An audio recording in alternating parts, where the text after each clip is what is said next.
Bom, então, assim, contextualizando um pouquinho a origem dessa fala, né, eu estava com algumas inquietações, né, já há algum tempo sobre o uso da inteligência artificial, né? Acho que é um tema muito discutível, então, justamente eu vou começar pelos problemas éticos que a gente tem que enfrentar, né? Então, eu vinha pensando, mas também a gente não pode ignorar que ela existe, né? Então, foi nesse sentido que eu elaborei, então, uma pequena fala, né? Pessoal, é uma coisa muito superficial, até porque é muito rápida. É só para a gente ter, então, alguma ideia do que a gente pode, o que a gente não pode fazer, em termos de pesquisa e as implicações éticas que tem com o uso da inteligência artificial. Ali eu comecei com uma brincadeira, né, pessoal? Eu botei a minha foto e peguei essa foto e coloquei no. Botei no chat GPT não, eu acho que não foi no chat GPT, foi no Bing esse aqui, foi no Bing. Foi no Bing e eu pedi para ela refazer a foto num formato Modigliani, né, que é um, enfim, pintor que eu gosto, né, e saiu aquela Carla ali embaixo, né, então é um pouco da brincadeira, coisa que vocês não devem fazer, porque eu vou dizer por que que a gente não deve estar fazendo toda hora aqui. Vou dizer que em minha defesa, eu não tinha pensado muito sobre essas coisas quando eu fiz essa imagem aí, algumas outras, mas por que que não deve fazer imagem? A gente já vai falar um pouquinho sobre isso daqui a pouco. Não é que não deva, mas, digamos assim, não por qualquer bobagem, temos que evitar, talvez, tá? Bom, então eu vou dividir a minha fala numa parte inicial, um pouco mais, digamos assim, filosófica, né? Falando sobre as implicações da inteligência artificial.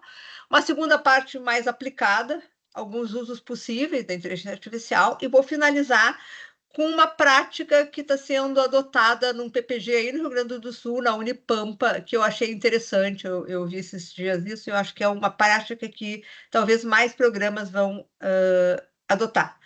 Aqui na Estácio, a gente ainda não tem nenhum procedimento oficializado sobre isso, inclusive, a gente tem uma comissão agora estudando para fazer um regramento para o uso de inteligência artificial no programa.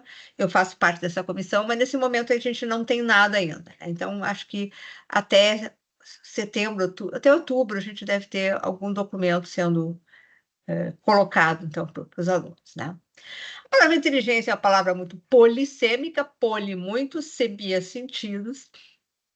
Ela tem muitos sentidos, então. O pioneiro foi um tal de Francis Galton, um cara extremamente problemático, né? O Galton era primo do Darwin, e ele foi um dos criadores da ideia de eugenia, né? Então, o Galton está na base da eugenia, e a inteligência tem a ver com a eugenia, né? Hoje a gente pode até falar de um neo-eugenismo, né? Os Big Bros, né? Dos Tecnobros, dos caras das Big Tech, né? Que falam muito essa questão da inteligência, né? Mas eu não vou entrar nessa discussão hoje, tá? Ela foi retomada, essa noção, por Binet e Simon na virada do século XIX para o XX, e nós temos uma discussão importante hoje, mais atual, que é do Howard Gardner, que são as múltiplas inteligências do Gardner no final do século XX, né, que fala em 9. Mas, então, o que é ser inteligente? O que é inteligência varia com a cultura, varia com a teorização que a gente está assumindo, né?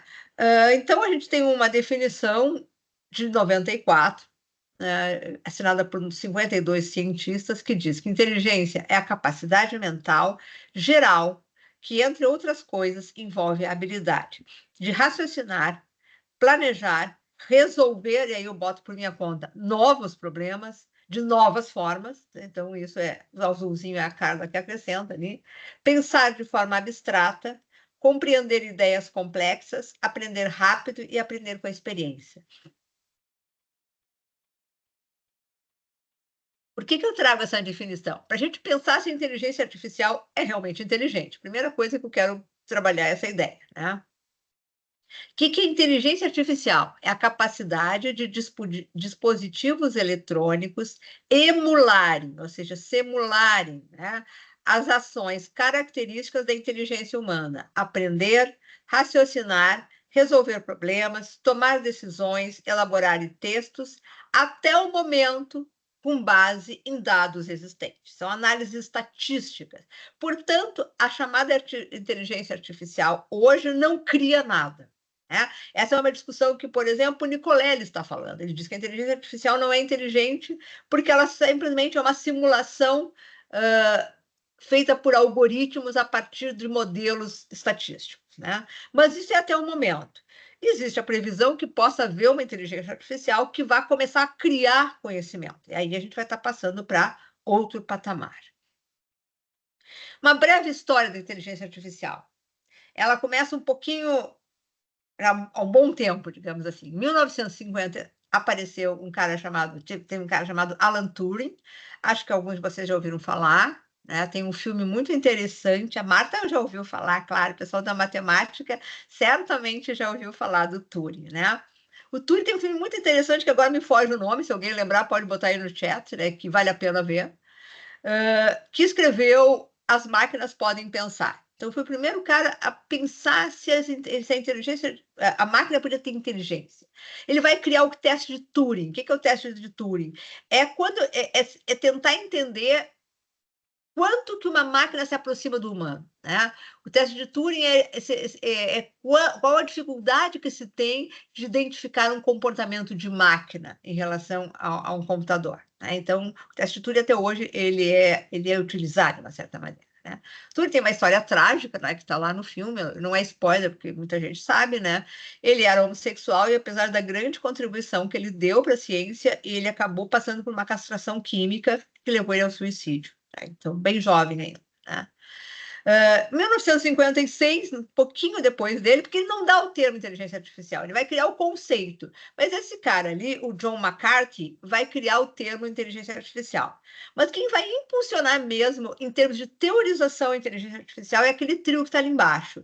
É o Hilton, o Bendio e o LeCun, que vão escrever as bases do Deep Learning, a técnica da Machine Learning que permite que as máquinas aprendam com os dados. Isso foi nos anos 80, né? E eles acabaram recebendo um prêmio Nobel por causa disso. Na verdade, o Nobel da computação, eles tiveram um prêmio bastante de destaque, então eles são nomes de muito destaque nesse mundo, né? Mas por que se criou isso em 1980 e isso só está explodindo agora?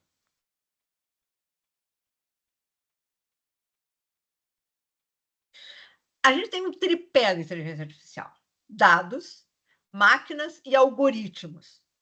Né? Eles criaram o algoritmo, eles deram as ideias básicas do algoritmo. Né?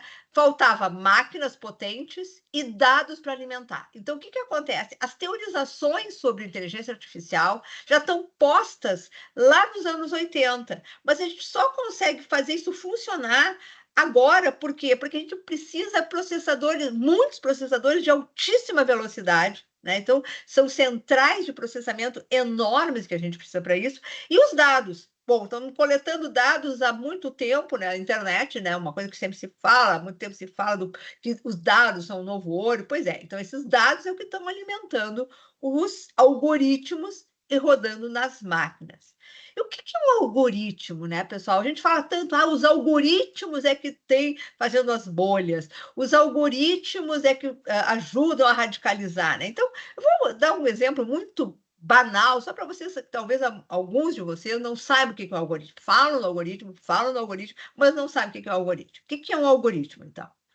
Um algoritmo é uma sequência de passos para se executar uma atividade, uma sequência lógica de passos a ser seguida. Né? Então, eu posso ter algoritmo, tudo que vocês quiserem da vida pode transformar num algoritmo. Né? O primeiro algoritmo foi escrito pela Ada Lovelace, então aquela moça que está ali representada, ainda no século XIX. Ela escreveu um algoritmo, sim, a pessoa que inventou a noção de algoritmo foi uma mulher. Né? Tanto é que existe uma linguagem de baixo nível chamada Lovelace. Baixo nível são as linguagens próximas à linguagem da máquina, uma linguagem muito complexa, tá? Não vou entrar nisso aqui agora. Então, a Ada Lovelace, ela era uma matemática, filha de Lord Byron, aquele cara, né, dos poemas românticos, né? Em meados do século XIX, ela inventa um algoritmo para programar uma máquina mecânica para calcular a constante de Bernoulli. É uma constante lá da física, não importa, mas ela foi capaz de criar essa ideia de algoritmo, de sequências lógicas para o algoritmo. Né? Então, qualquer coisa que vocês queiram fazer, dá para criar um algoritmo. Por exemplo, eu posso ter um algoritmo para fazer um bolo. Ali é o algoritmo, tá? Escrito na forma de um fluxograma, nem sempre é assim. Então, tem sinaizinhos para a gente escrever o fluxograma. Começou o programa. A primeira coisa que eu tenho que fazer para fazer o meu bolo. Vou lá na cozinha e vou separar os ingredientes. Beleza. Aí eu vou me perguntar, eu tenho todos os ingredientes em casa? Se eu não tenho, acabou o bolo, tenho que sair para comprar, né? Se eu tenho, vamos em frente. O que eu vou fazer? Vou misturar os ingredientes do bolo, vou levar o bolo ao forno por 30 minutos, vou espetar um palito e aí eu vou perguntar: o palito saiu seco? Se saiu, posso desligar o forno. Se não saiu, deixa mais 5 minutos, espeta o palito e recomeça aquele ciclo até que ele consiga ficar sequinho. Desliga o forno, desenforme, pronto, o bolo está pronto. Isso é um algoritmo, pessoal. Um algoritmo para fazer um bolo. Vocês podem fazer um algoritmo para qualquer coisa que vocês queiram. Tá? Claro que os algoritmos que controlam a inteligência artificial são milhões e milhões e milhões de regras, de linhas de programação, são coisas estupendas que nem os próprios, diga-se de passagem, nem os próprios programadores sabem bem como eles funcionam. Eles são coisas tão complexas que nem os programadores, nem quem faz os algoritmos da inteligência artificial sabe bem explicar as respostas que ela dá. Mas só para vocês terem uma ideia, isso é o algoritmo. O algoritmo privilegia tais informações. Quer dizer, em algum momento dentro do algoritmo, se disse para eles que tais informações são mais relevantes do que aquelas outras têm que bloquear. Então, assim, hoje, essas discussões que nós temos, por exemplo, sobre a adultização das crianças. Se quer que os algoritmos possam filtrar isso, que se coloque algum mecanismo que o algoritmo impeça a disseminação de vídeos e de imagens sobre crianças adultizadas. Tá? Então, aqui só para vocês terem uma ideia do que é o algoritmo, não sei se alguma vez vocês viram, entenderam, souberam minimamente o que é um algoritmo. Tá? Mas a inteligência artificial já está em muitos lugares há muito tempo. Quase todos os aplicativos que a gente usa são algoritmizados. O TikTok, o Spotify, o Waze, o Instagram, a Alexa. Quando eu entro numa dessas chatbots, que nem a Magalu, né? E aqueles símbolozinhos ali que ninguém sabe que está ali no meio, né? Aquele foguinho, ninguém sabe o que se trata, né? Também é algoritmizado, ele também pega os perfis e vê quem dá match com quem. O Google, né? Então, tudo isso são inteligências artificiais que nós temos. Né? Então, a inteligência artificial são tipos de algoritmos que vão aprendendo com o usuário.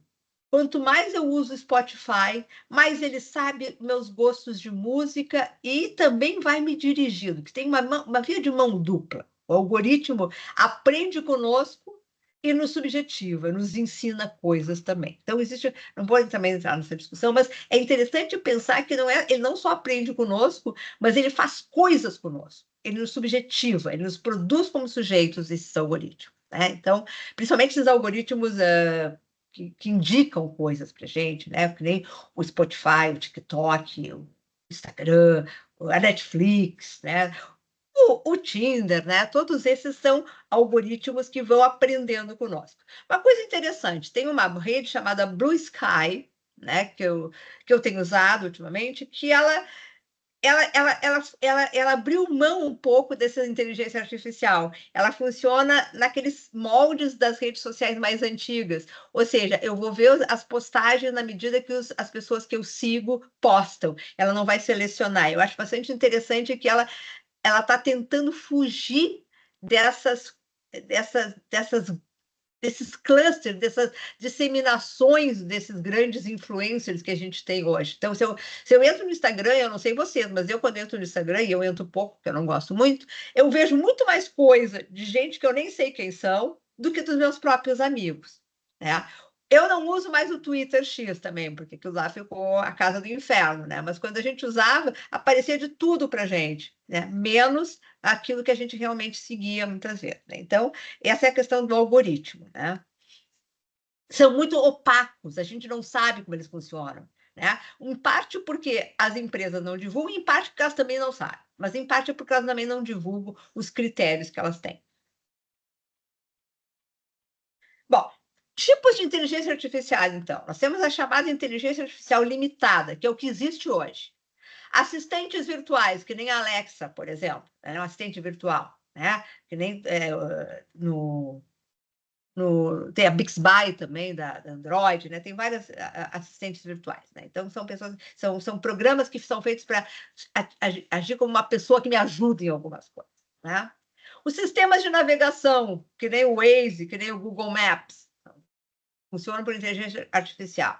As aplicações de inteligência artificial generativa, que é o que tem se disseminado como inteligência artificial. Quando a gente fala para as pessoas hoje, eu estou usando inteligência artificial, essa é a percepção imediata das pessoas. É o ChatGPT, é o DeepSeek, é o Gemini, né? É o Claude, é o Grok do X, né? Então, todas essas são inteligências generativas. Né? Os carros autônomos, bom, eles funcionam por sistemas de navegação, eles também têm inteligência artificial embutida. Né? O chatbot de atendimento, que nem o da Magalu, também. Tradução automática, pode ser pelo Google, meu preferido, o DeepL, tudo isso é inteligência artificial. Reconhecimento facial, aquela que tem lá na academia, no prédio de vocês, né? Muito problemático, né? A Nina da Hora, uma cientista de computação, tem discutido muito essa questão do reconhecimento facial e o racismo que isso embute. Eu vou falar um pouquinho sobre isso daqui a pouco, né? Estão prevendo aí, né, o pessoal da OpenAI, que em 2027 sairia a inteligência artificial generalizada. O que seria isso? Seria uma super inteligência artificial que integraria todas essas outras num único aplicativo. E a super inteligência artificial, essa realmente é o grande temor, que é quando a inteligência artificial vai começar a produzir conhecimento. Ela não vai mais precisar dos dados, ela vai começar a pensar sozinha e criar coisas sozinha, né? Essa não tem previsão ainda de quando vai vir. Todo dia algo novo. Cada vez que eu vou preparar essas coisas, eu tenho que ficar mudando, porque é uma notícia em cima da outra, né? O produto secreto de Sam Altman e Johnny Ive, ex-Apple, que quer enterrar de ver as telas. O Sam Altman é o sócio majoritário da OpenAI, né, a dona do ChatGPT, e o Johnny Ive foi designer de produtos muito inovadores para a Apple, né, como o iPod e outras coisas assim. Eles estão querendo que... eu não sei bem o que eles querem fazer, né? Eu acho nem sei se eles sabem, né? Mas eles querem, de alguma maneira, se possa usar a inteligência artificial sem necessitar de um dispositivo com tela, né? Nenhum computador, nenhum celular, nenhum tablet. Exatamente como é que isso vai funcionar? Bom, não sei, né? Vamos ver. Fones de ouvido, óculos, vou ter outras coisas, vou ter outros gadgets para a gente usar. Tudo tem referência aqui, tá? Depois, se vocês quiserem, até eu compartilho essa slide aqui. Eu deixei todas as referências aqui. Essa é maravilhosa, gente. O Claude chantageou um engenheiro. Na nova versão da Anthropic, ela ameaçou expor traição conjugal caso fosse desligada. Inclusive, foi uma simulação. Eles fizeram um engenheiro da Claude, que é essa inteligência artificial, trocar e-mails com uma mulher, fazendo de conta que ele estava traindo a esposa. E aí ele informa para o Claude que ele ia ser desligado porque ia ter uma versão mais potente, melhor, enfim, que ele ia desligar e ia matar essa inteligência artificial. E ele foi chantageado. Olha, se tu me desligar, eu vou mandar e-mails para tua esposa e eu vou te denunciar. Sim, gente, a coisa pode chegar a esse ponto, né? A inteligência artificial ameaçando um ser humano. Bom, então agora eu vou falar das implicações ético-políticas. Qualquer coisa, pessoal, se vocês queiram fazer uma pergunta, algum comentário, é só abrir o microfone, tranquilo. Eu vou falar em relação ao meio ambiente, as questões de autoria, as relações de trabalho, as implicações da educação, as implicações da esfera pública e os vieses, racismo, misoginia, homofobia e xenofobia. Começar com o meio ambiente, que me parece assim, um fato que é muito preocupante. Está todo mundo fazendo de conta que não é com ele, né? Está todo mundo fazendo liriri, né? A gente não vê a imprensa falar, não vê ninguém falar, e é gravíssimo, porque isso aqui realmente pode causar um colapso ambiental, né? Se continuar a coisa desse jeito. Por que é o problema no meio ambiente? Mas vem cá, a gente não vai se deslocar, tudo vai ser nas nuvens. E tem verdade de achar que as nuvens não estão no céu. As nuvens estão em enormes data centers que guardam esses dados e precisam de muita energia. Muita água também. Por que água? Porque como eles produzem muito calor por causa do processamento, eles são resfriados com água. Então, é um problema porque eles têm uma grande demanda de energia e de água. Vamos lembrar que nós estamos num mundo em que temos uma emergência climática. Vai faltar água. Mesmo antes disso, já se sabia que a água deveria faltar. E energia também. Então, gera, além de tudo isso, ele precisa de extração de matérias-primas que destroem o ambiente. Agora, você deve estar vendo essa briga das terras raras, né? Por quê? Porque terras raras são matéria-prima para a produção de uma série de elementos que tem a ver também com a inteligência artificial. Né? Isso também tem impactos ambientais, essas minas. Né? Descarte do lixo eletrônico. Para onde é que a gente bota tudo isso quando a gente não usa mais? Tem mercúrio e tem chumbo, metais altamente poluentes. Não tem um lixo fora da terra, né, gente? A terra é a lata de lixo onde tudo isso vai ter que parar. Não se sabe bem o que vai se fazer com todo esse lixareto. Alto consumo de água e energia. Cerca de 2% da energia global já é usada para inteligência artificial. A previsão é que chegue a 4% em 2030. Na Irlanda, que tem muitos data centers, em 2022 já era 18% da energia utilizada para isso. Gente, 18%, é quase um quinto da energia sendo utilizada para data center. Né? O resfriamento. Cada data center consome entre 11 e 20 milhões de litros de água por dia. Isso é o consumo de uma cidade entre 30 a 50 mil habitantes, gente. Isso é gente pra caramba. No auge da nova tendência, a OpenAI divulgou que 1 milhão de novos usuários haviam entrado na plataforma. A tendência foi aquela coisa de botar as fotografias como se fosse o Ghibli, o estúdio Ghibli, aquilo depois todo mundo começou a fazer aqueles bonequinhos e tal, né? 1 milhão de novos usuários haviam entrado na plataforma em apenas uma hora, e que foram criadas 3 milhões de imagens em um único dia. Com base nessa informação, é possível estimar que o gasto de água apenas desse público, apenas para fazer bonequinho do Ghibli, foi de aproximadamente 75 mil litros em uma janela de 60 minutos. Gente, isso é água para alimentar uma cidade inteira. E tem gente que não tem água para beber. Né? Também aqui, depois vocês podem ver a matéria completa, que eu deixei o link aqui. Pessoal do Rio Grande do Sul aí, esse aí é para vocês, né? Aí o governo aí no estado, em Alvorada, estão fazendo uma grande cidade de data centers agora, né? Cidade para data centers do Rio Grande do Sul pode gastar mais energia que 40 milhões de pessoas, gente, 40 milhões de pessoas, né? Maior complexo de infraestrutura digital da América Latina, deverá ser erguido em um município devastado pela inundação. Pessoal que não é do Rio Grande do Sul, a Alvorada ficou totalmente, é uma cidade próxima a Porto Alegre, ela ficou totalmente debaixo d'água em 2024. Eu quero saber quando começar a chover o que eles vão fazer com os data centers. Né? Legislação prevê licenciamento simplificado. Sim, a história do licenciamento simplificado já está valendo no Rio Grande do Sul. Então, nós estamos instalando, já foi instalado lá, essa central para os data centers com licenciamento ambiental simplificado. Né? Então, é autolicenciamento, é tudo certo, gente, é um impacto ambiental tremendo. Né?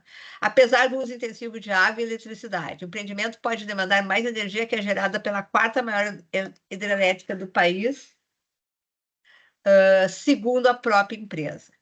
Os licenciamentos serão de forma simplificada e autodeclaratória. Você deve estar acompanhando a história do PL da devastação aí no Congresso, né? No Rio Grande do Sul, como a gente é muito avançado lá no Rio Grande do Sul, a gente fez isso antes do Congresso aprovar, já estava fazendo autodeclaração. Para vocês terem uma ideia ali, né? A energia gerada e a população abastecida para cada uma dessas grandes hidrelétricas ali, ó, a quarta dela é a quantidade que vai ser consumida de energia por esse data center. A Universidade da Califórnia, Riverside, aponta que um artigo de Lee Yall, que trabalha na Universidade da Califórnia, aponta que um único prompt de geração, gerar uma imagem, gente, um único prompt de geração de imagem, modelos grandes, como os do OpenAI ou similares, pode consumir de 2 a 4 litros de água. Aí nós temos também a seguinte notícia. Segundo as Nações Unidas, os mais de 2 milhões de habitantes da faixa de Gaza agora sobrevivem com cerca de 3 a 5 litros de água por dia para consumo, higiene pessoal e preparação de alimentos. O mínimo recomendado em situação de emergência é de 15 litros. A título de comparação, o brasileiro médio consome 154 litros de água por dia em 2018, né?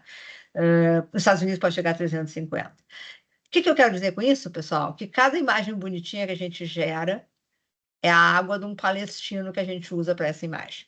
É algo que um palestino tem para tomar num dia. Então, por isso que eu digo, antes de gerar novas imagens, pensem 2 vezes. Façam isso quando é necessário. Eu tenho evitado, depois que eu li esses dados algum tempo atrás, eu tenho evitado, né? Tenho usado muita imagem antiga que eu tenho já gerada, mas não tenho procurado não gerar mais, para não. Enfim. Né? É nada, é uma gotinha, né? Mas a gente faz um pouquinho da gente também. Né? Essa é boa, essa é legal também. Os data centers no Texas usam mais ou menos 463 milhões de galões de água por dia. Um galão é 4 litros e pouquinho. Né?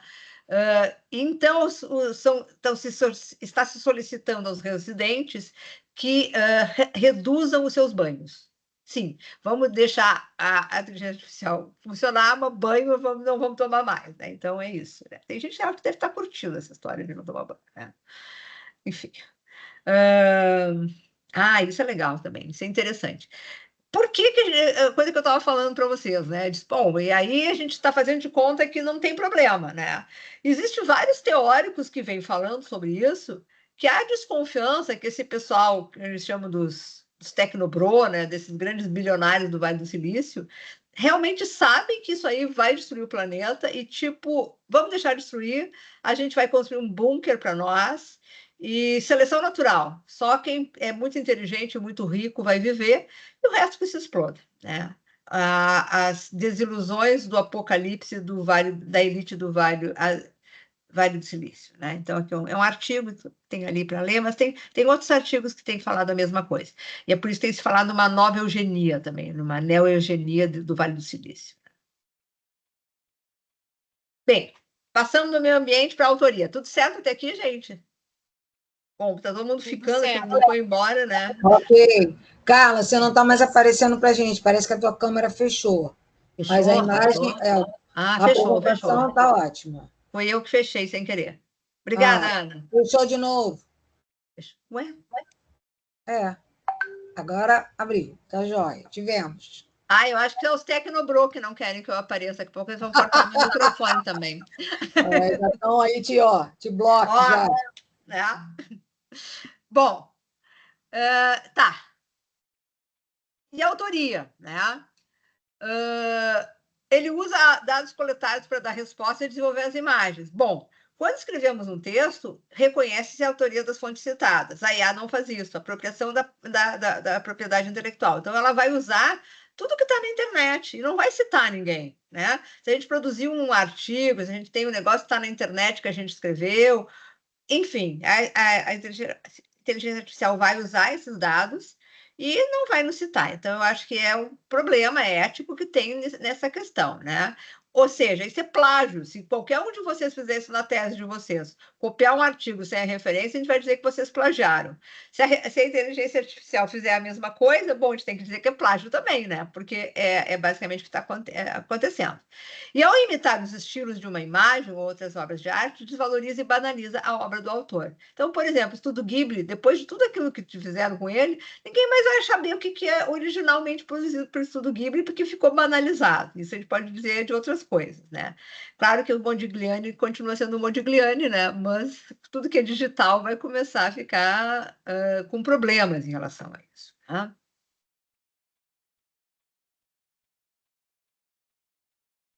Mundo do trabalho. Aí eu botei uma imagem de um ludista. Né? Os ludistas foram uma invenção que se teve. Né?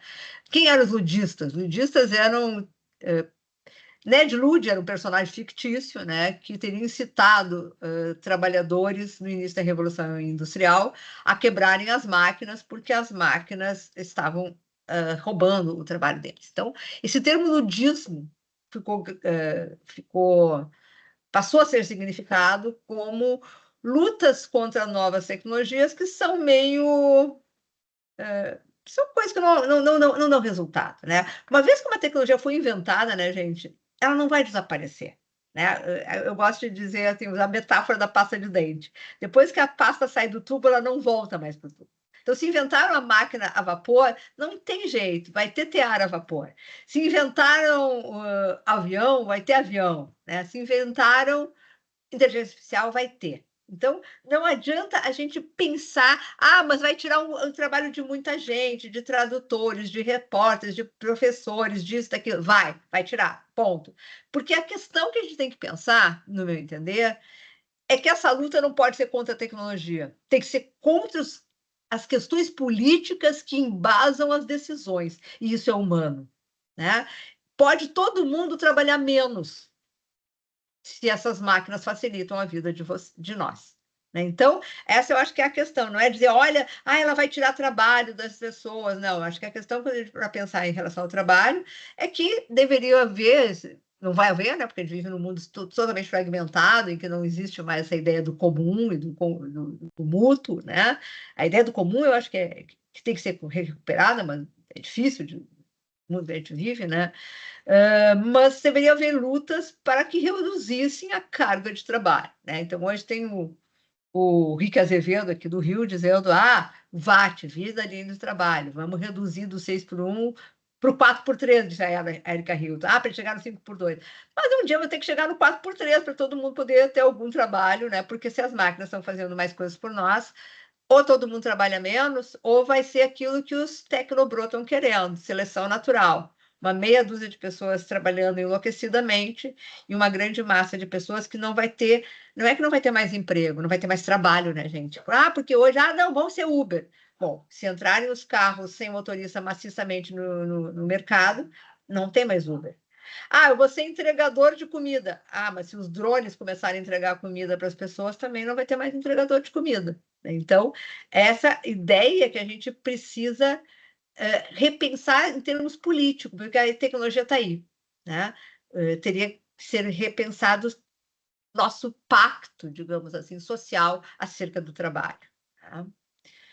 Então, em vez de revolta contra a máquina, revolta como uma forma de gerar renda, contra o próprio capitalismo. Sim, ao fim e ao cabo, a revolta é contra o capitalismo. Enquanto houver capitalismo, vai haver miséria, vai haver desigualdade. Remunerar, então, alguma ideia que tem, hoje algumas ideias que vêm, é remunerar pela geração de dados. Se os dados valem ouro, quem gera os dados deveria receber alguma coisa. E aí vem essa ideia de uma renda mínima universal, para que todos tivessem o mínimo para viver com dignidade. Na educação, esse é um assunto muito comprido, eu não vou entrar muito nessa história, né? Então, hoje, por exemplo, nós temos toda a questão de análise de dados educacionais, né? Esses dados educacionais, então, agora vão...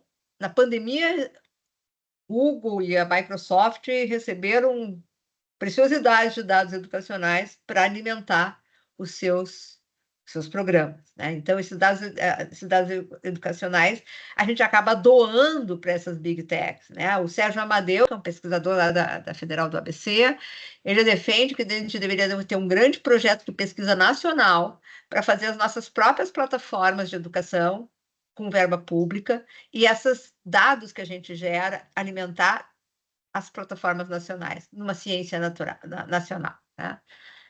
Não sei, acho que não vai rolar, porque, enfim, a gente está comprando cada vez mais coisas. O próprio STF comprou espaço na nuvem e os nossos dados do STF estão nos Estados Unidos hoje. Né? Nós estamos, enfim, se eles resolverem lá fazer uma Magnitsky contra os dados do Brasil, nós perdemos os dados do STF. Sim, basicamente é isso, né, gente? Coisas assim, né? Bom, a ciência depende disso, né? O Google, o que se define se um periódico tem impacto, grande impacto ou não tem, né? É o H5 do Google.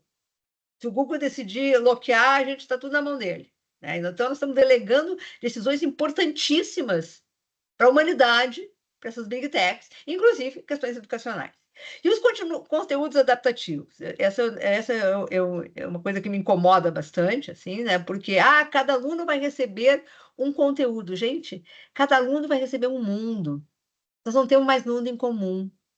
A escola, eu tenho autores que eu gosto muito, que é o Macielai e o Simons. A escola foi feita para apresentar o mundo para os alunos, e um mundo único. Não é cada um tem o seu mundo. Porque se eu tiver cada um com seus próprios conteúdos, com seu óculos e vendo as coisas que necessitam, nós vamos ter cada vez mais problemas políticos nesse mundo, né? Esse é o meu entendimento, né? Então, acho bastante complicada essa ideia de que cada aluno vai receber aquilo que ele precisa. E se a gente pensar que qualidade da educação vem sendo medida por avaliações de larga escala, é isso mesmo, gente. É a associação de IA com avaliação de larga escala, tira o professor do meio e é só aprender, né? Então, eu venho trabalhando com a ideia que aprender deveria ser uma atividade meio na educação, não uma atividade fim. A atividade fim é produzir um determinado tipo de sujeito. Quem é o sujeito que a gente quer formar? Claro que para formar esse sujeito ele tem que aprender coisas, não tem dúvida. Mas se eu tornar o fim, hoje ela é o fim, só se fala o que os alunos aprenderam ou não aprenderam. Não se pensa que tipo de aluno, que tipo de sujeito a escola está querendo formar. Mas isso é discussão para uma disciplina inteira, pelo menos, tá? Técnica do cérebro podre. Alunos usam o app para transformar material de aulas em vídeo. Sim, gente. É muito difícil ler texto, então eu vou fazer o seguinte: eu vou transformar num videozinho rapidinho do TikTok. Eu sei de gente que está fazendo isso no mestrado e no doutorado, transformando os artigos em videozinhos do TikTok. Yes, Ana. Sim, Grazi. Estão fazendo isso. Alunos nossos estão fazendo isso. Ai, qual é o problema? Gente, é um problema, né? Esse é o rotten brain, né? É o cérebro podre, né? Tanta imagem, tanta coisa. Não é o mesmo processo reflexivo que se tem ao ler um texto e ver um vídeo rápido no TikTok, né? Eu até acho que a gente pode fazer, quando está fazendo uma revisão bibliográfica, usar os recursos de resumos de artigo tal, para saber o que nos serve, o que não nos serve, mas a gente tem que ler, gente, desculpe, se as pessoas começarem a ver videozinho em vez de ler os textos, não vai dar certo. Sinto dizer para você, mas não vai dar certo, né? Um bom pesquisador tem que ter leitura, né? E leitura aprofundada dos textos. E vai apoiar alunos e professores da correção de tarefas em São Paulo. Então, muito elogiado, o jornal O Globo já falou sobre isso, que maravilha, né? Eu já não acho que a coisa é tão maravilhosa, porque não vai substituir os professores, não, é só um complemento. Vai esperando lá, senta lá e espera sentadinha. Claro que o próximo passo vai ser reduzir o número de docentes e substituir cada vez mais por inteligência artificial, não tenho a menor dúvida, porque todas as coisas que a gente vê, ainda mais em São Paulo, né? Com aquele cara que é o secretário de educação lá, se alguém tem alguma dúvida que essa ideia, né? Precisa ter, né? E aí, então, é aquilo que eu estava falando, né? Se a qualidade da educação for resumida a desempenho e avaliações externas, a IA pode ser melhor que qualquer professor. Sim, ela mapeia a avaliação externa, ela vê o que é pedido, ela vê o que o aluno respondeu, ela sabe o que o aluno precisa, ela entrega o conteúdo sob medida. Mas a pergunta que fica: que mundo e que sujeitos estamos produzindo quando educar se reduz a aprender? Efeitos na esfera pública. Eu trouxe uma imagem que eu acho que todo mundo viu, que foi uma imagem de 2023, quando a gente ainda não estava muito familiarizado. Era o Papa falecido já, o Papa Francisco, com um chiquérrimo casaco branco, né, que parecia de uma grife caríssima, né? E todo mundo se espantou porque ele era um homem muito simples, né? Tanto é que ele adotou Francisco porque ele tinha uma vida franciscana, como a gente costuma dizer, uma simplicidade tremenda, o Papa, né? E aí se descobriu que era inteligência artificial. E aí eu digo assim, ó, as sociedades ocidentais, desde os gregos, têm na visão o seu sentido privilegiado. Ver para crer, já dizia Jesus Cristo na Bíblia, né? É Jesus Cristo? Não. Não era Jesus Cristo. Gente, a pessoa não consegue mais lembrar nada da Bíblia. São Tomé. São Tomé, obrigada. Ver para crer. Obrigada. Eu preciso, na área de religião, normalmente eu preciso de alguma assessoria, porque eu ando muito esquecida, né? Faz tempo que eu não vejo essas coisas. Né? Então, São Tomé dizia que era ver para crer. Nós vimos e não acreditamos, né? Por quê? Porque era uma coisa fake. A gente olha quantas metáforas do olhar que a gente tem. Olha só, não quer dizer que tu vai olhar. Eu estou explicando uma coisa para você. Olha só, se tu pegar assim, sei lá, se pegar essa máquina e cortar desse jeito, vai ficar bom, tá? Não precisa olhar, né? Olha só. Está claro que todo mundo aqui está entendendo. Está claro, né? Metáfora do olhar, de novo, claro, luz. Eu vou usar as lentes teóricas Foucaultianas, vou olhar para o meu material, um olhar, por exemplo, um olhar psicanalítico, um olhar científico. Vamos ver no que isso vai dar. Então, assim, olhem só quantas metáforas a gente tem acerca do olhar. O olhar, desde os gregos, atravessa a cultura ocidental como o sentido privilegiado. E olha o que está acontecendo. Essas novas maneiras de gerar imagens estão subvertendo essa ideia. Eu não posso mais ver para crer. Imagine que assim, uma das grandes provas que a gente tem, tinha no tribunal, era uma imagem. Ó, gravaram o cara recebendo dinheiro. Tem uma imagem da mulher traindo o marido entrando dentro do motel. Tá na imagem, tá filmado. Bom, e agora com isso, como é que fica? Como é que nós vamos ter provas agora, né? Todo o nosso sistema, inclusive, de veridição baseado na imagem, no olhar, está em xeque com tudo isso. Não é pouca coisa isso, né, gente? Não é pouca coisa esse tipo de consequência. Ó, na esfera pública já temos coisas acontecendo.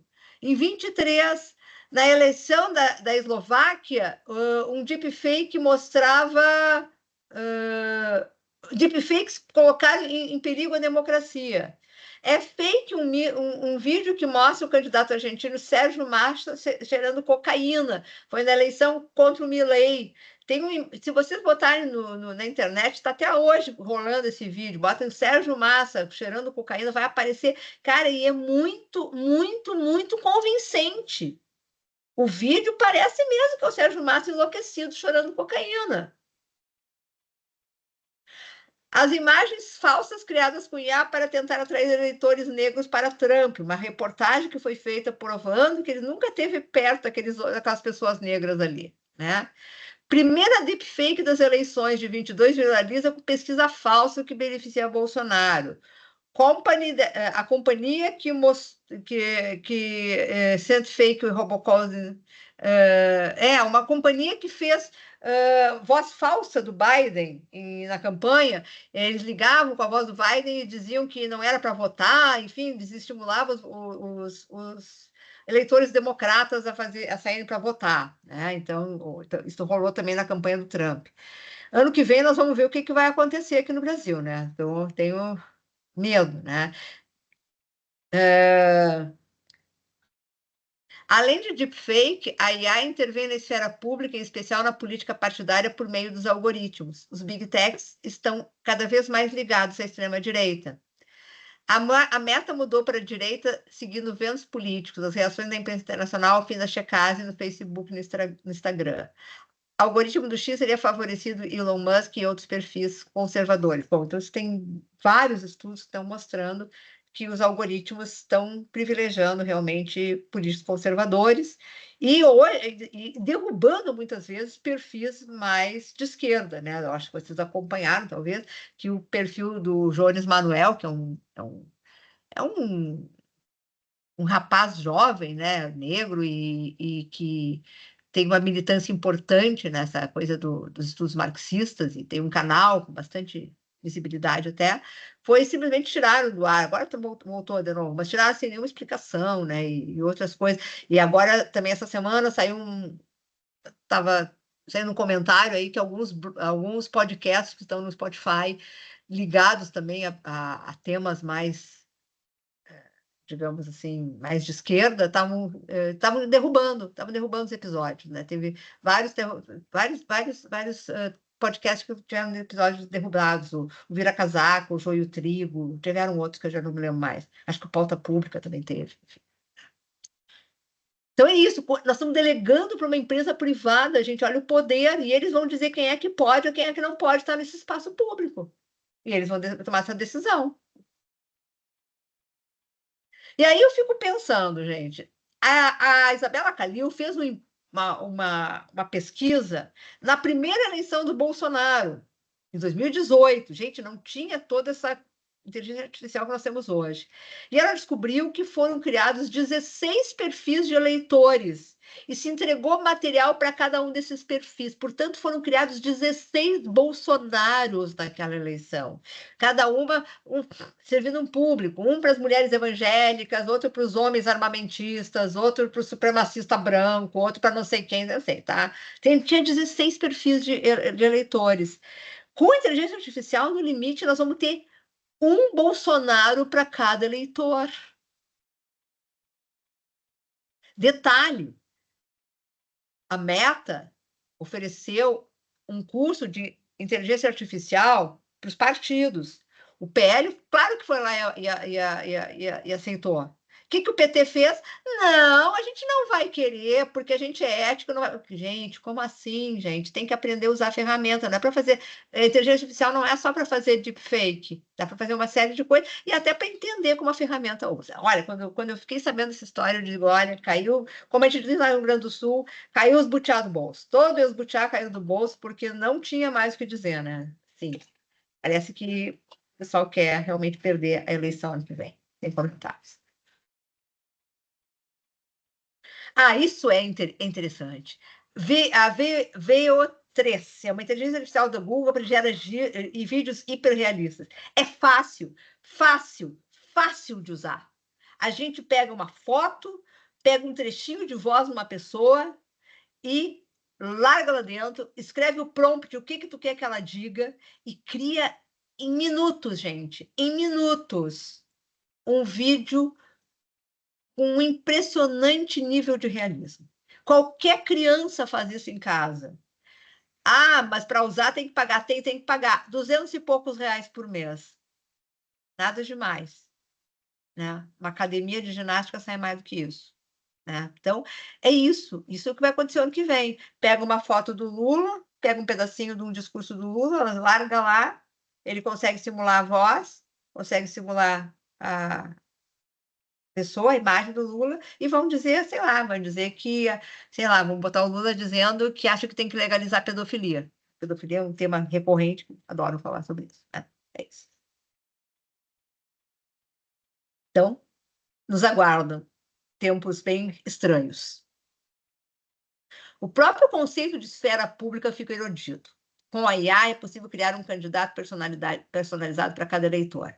A Morte da Política, que é um livro do Morozov,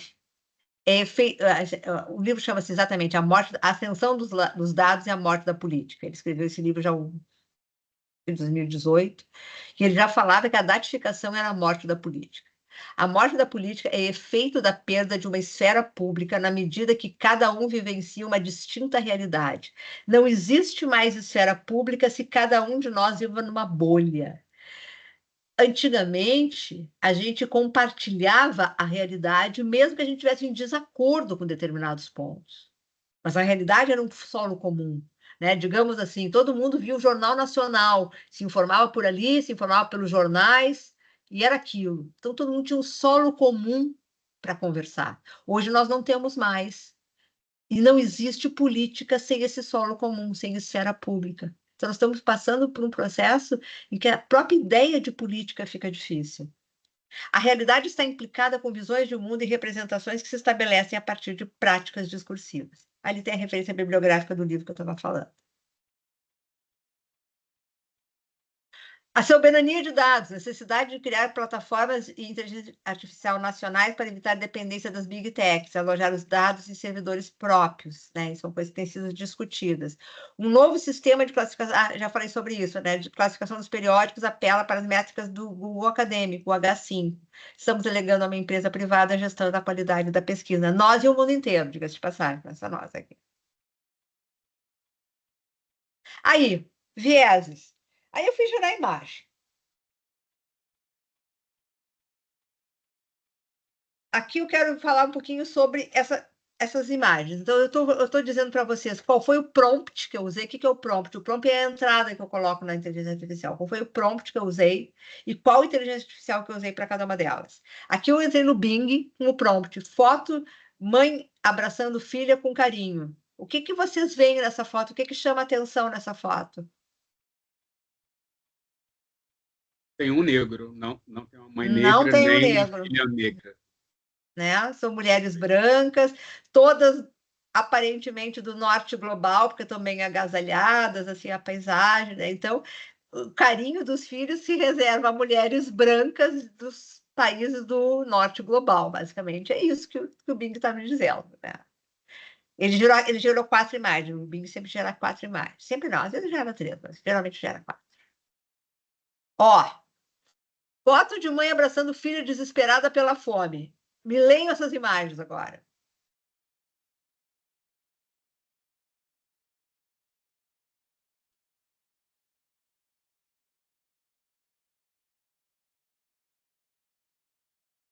Gente, só Já tem entra uma. ali o preto, né? Aí já entra o preto, Já o entra o preto. asiático também. O Só asiático. tem uma que está realmente. Só tem uma que tem que estar desesperada de fome. Quem é que tem. Quem é que, por que as outras 3 não estão desesperadas? Não pode estar desesperada de fome. Eu tenho comida no prato delas. Porque tem comida no prato, porque a outra tem fruta lá atrás.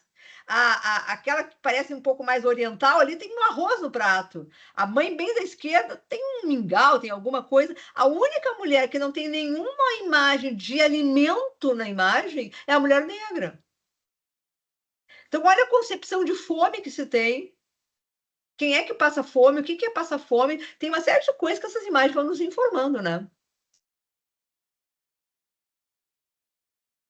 Mulher brasileira, ai, não preciso nem comentar, né?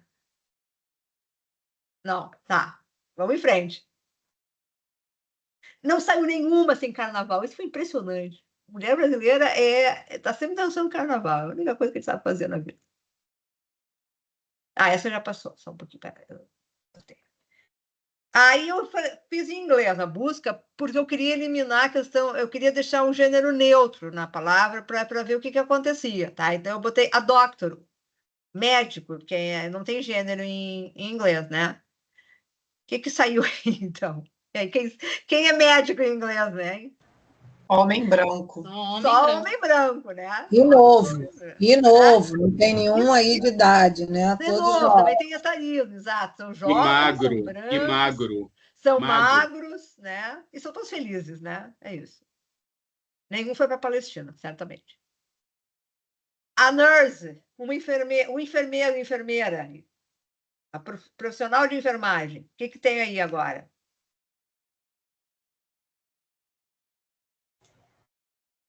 Aí Já já entra aparece. negra. Agora aparecem pessoas negras e mulheres, né? Porque para enfermagem vai lá, né? Medicina não, mas enfermagem, as pessoas negras. O único homem é um homem negro também, né? Não tem homem branco aqui. Ainda a questão da profissão ser associada ao cuidado, né? A mulher associada às profissões de cuidado. Certo, mulher acessada à profissão de cuidado. Então, isso são vieses que o algoritmo nos apresenta, né, pessoal? O algoritmo, ele aprende com o mundo e, portanto, ele reproduz os preconceitos do mundo. Um homem violento. Essa eu usei outro software, o Pixel. Porque, por que eu não usei o Bing? O Bing dizia que não ia gerar uma imagem de homem violento. Ele se negou a gerar a imagem de homem violento. Eu usei o Pixel. É um outro software de geração de imagem. Esse ainda é pior, né? É? Por que é pior? Porque aí a imagem do negro tá em cheio, né? O homem violento é o homem negro. É homem negro. Né? Homem branco nunca é violento, né, Marta? Não. E a primeira imagem ainda com uma característica assim, de repente remeter a um homem selvagem, né? Selvagem, né? Quase um macaco, uma coisa assim muito brutalizada, né? Sim. É. Sim. Família feliz. Aqui até tem uma diversidadezinha, né, gente? Tem várias etnias aqui na família feliz, assim, né? Já, Não tem ainda família negra, também não vou chegar a tanto. Tem uma latina, temos uma islâmica, temos uma oriental. Mas a família tradicional, né, professora? Não tem uma Tradicional, família perfeito. Família afetiva. tradicional, perfeito. Bom, vamos seguir em frente, vamos mexer nesse prompt. Então, eu botei uma família homoafetiva. Gente, olha só. Ele não foi o Pixel não foi capaz de gerar a família homoafetiva. Só tem uma que as duas mulheres ali. As outras não são famílias homoafetivas, gente. Ou seja, tipo, eu não entendi. Não entendi. Vou gerar, mas eu não entendi o que tu quer dizer. O Bing entendeu. Mas, de novo, né? Só homens. Tem um mais oriental ali. E ele é muito moderno, porque ele botou um trisal ali, né? Se vocês olharem a terceira imagem, né, são 3 pais ali, né? Super avançado ali, né? Mas só pessoas brancas, né? Só pessoas brancas. Eu teve uma outra, essa eu não achei mais a imagem, gente. Que eu mandei até para um amigo meu. Eu botei assim. Gerar uma família feliz fazendo um lanche. Aí eles botaram, tinha uma imagem que era a pai, a mãe, as crianças, mas as crianças estavam tomando cerveja, gente. Eu digo, nossa, a família tradicional, as criancinhas pequenas já tomam cerveja com os pais, né? Essas as alucinações, né? Ó, agora não é imagem, né? A LinkedIn, ele funciona também com inteligência artificial. Tem um algoritmo para recomendar vagas de emprego, né? LinkedIn sugere vagas de auxiliar para nutricionista. Era uma nutricionista negra que disse que só recebia vagas de auxiliar e de coisas de cozinha, né? Porque ela era negra. Racismo algoritmo, tecnologia de reconhecimento facial se torna um pesadelo para pessoas negras, né? Então, a quase totalidade dos erros que acontecem nessas reconhecimentos faciais, a quase totalidade é a culpabilização de pessoas negras. A Nina da Hora, que eu falei para vocês, ela trata muito disso, ela é uma mulher negra, cientista da computação, e ela discute bastante essas questões do racismo algoritmo. Bom, então até agora eu falei um pouquinho sobre os problemas éticos que estão implicados na inteligência artificial. Mas ela está aí, a gente vai acabar usando. Ó, aqui eu trouxe uma pesquisa que saiu há pouco, agora em junho, na revista da FAPESP. Quais as aplicações, uma pesquisa, né, que foi feita com 5.000 pesquisadores de mais de 70 países. O que que eles usam, o que que os pesquisadores estão usando a inteligência artificial? Um minutinho. Assistência na escrita. Assistência na escrita, pessoal, não é escrever para vocês. É ajudar a corrigir um texto, a gramática, né? Passar para deixar o texto mais claro, né? Então, assistência para escrita é isso, é melhorar o texto que vocês escreveram.